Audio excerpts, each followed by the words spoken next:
It's been a while since we've done anything.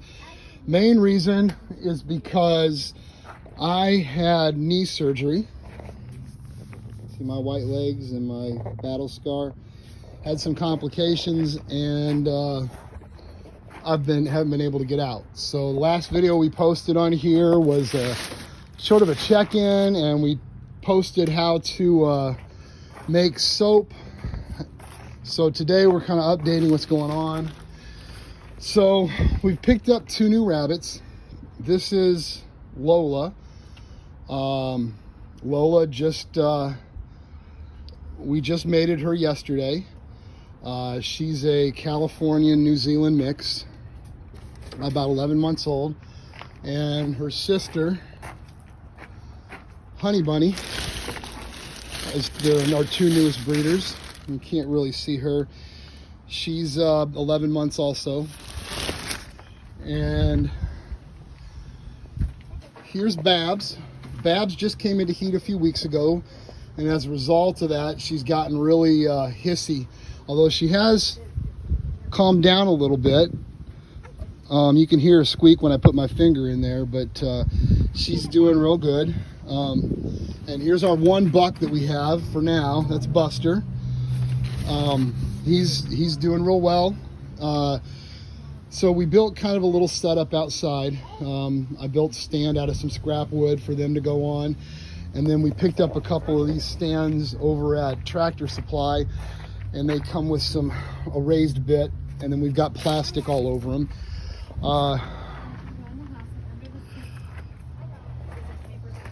The garage is a mess. We haven't organized everything yet, but we got some Timothy hay. We picked up a bale of straw for the winter, and probably pick up another one. We're going to put some heaters under their water bowls and try and to keep their water from freezing over the winter. But we've got them up close to the house so that we can check them pretty regularly. The chickens, other than the assassination by Simba, have been doing really well. They have not bred yet, or not bred, but they've not laid any eggs. We moved, I don't remember if we had moved this before the last video, but we moved it over a little bit and kind of rearranged a few things. Ignore the mess. We've got to clean it out this weekend. But they've been doing really well. We're going to get another heater out here for their water when it turns cold enough. But we've got 6 now, and they're all getting pretty big. Hopefully, I've talked to a couple people, and some people said come springtime they'll probably start laying. I think they're a little over 6 months old at this point. I'll have to check my records, but they're doing pretty well. So this is what's left of our garden. We tilled it in.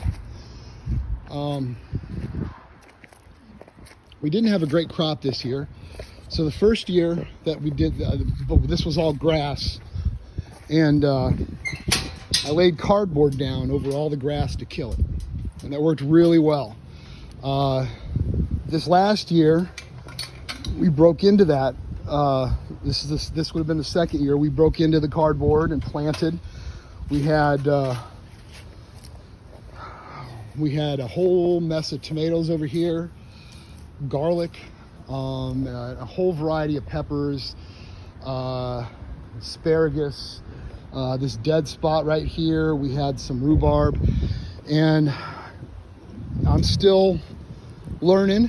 We planted some stuff too close together, and quite frankly, what happened is with my knee injury, I wasn't able to get out here, and my wife's busy in the house, so the weeds kind of overtook it, and we didn't get a whole lot.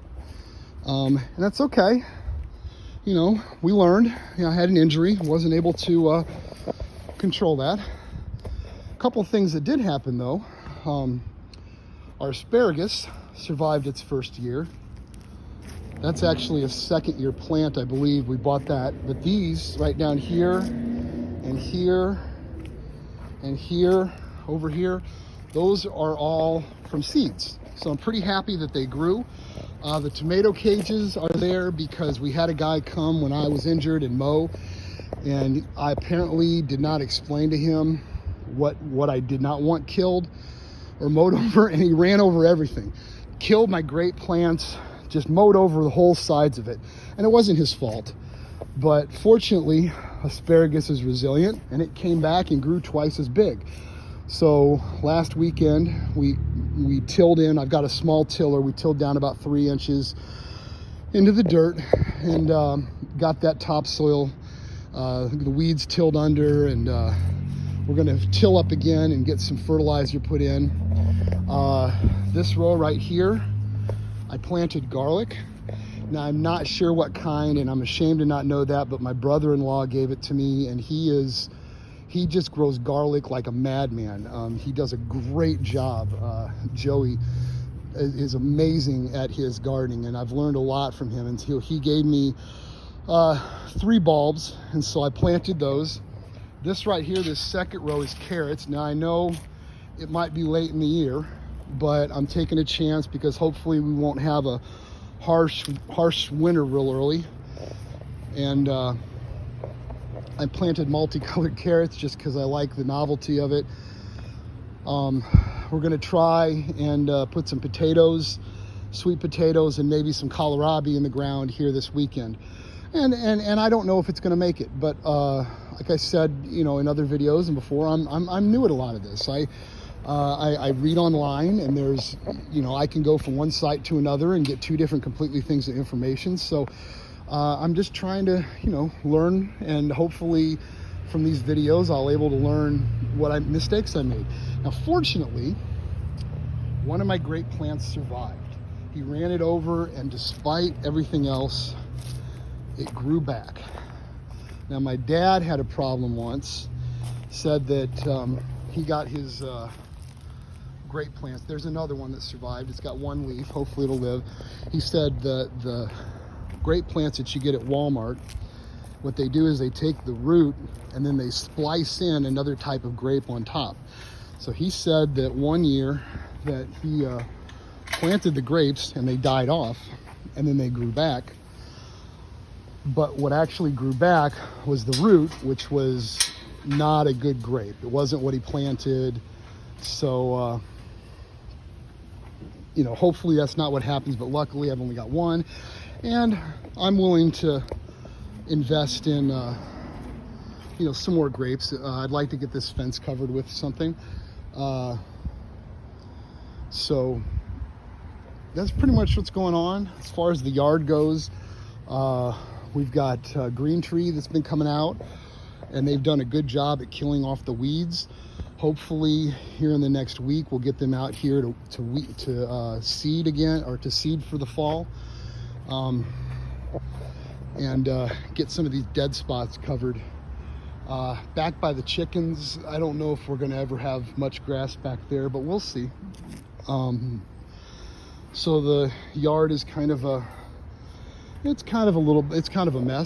but it's definitely an improvement for what I had. Happy with the way things are going. There's things I got to do, like I got to get some more stone and pull the grass up over here, and more to bury the cloth. And we've got one thing that we have going on is I'm going to a class this weekend. I've been reading a lot, and I'm going to pick up some beehives. I've mentioned this before. So we're going to put 1 beehive back here, and then next year we're going to go for a second one. So I'm going to order the hive in the next couple of weeks, and then we'll order the bees. I'll put the hive together over the winter, and then I'll get the bees in April. So I'm going to try and build another fence over here, about 6 foot high. I don't know a whole lot about bees. I know a little bit, so if anybody watches this and knows something I'm saying is wrong, please correct me. But bees fly up and out. So if I have a fence that's about 6 foot high, they should fly up, out, and over people's heads. So I shouldn't have a problem with people getting, seeing a whole lot of bees unless they're around the flowers. And this fence behind us is, 12, 15 feet tall, whatever it is. So I'm not too worried about that kind of stuff, about the bees getting over there. But this right here, or on the other edge and in the far fence, we're going to plant a lot of wildflowers. The bees will travel up to a couple miles, and while there's a lot of traffic over this way is all neighborhood.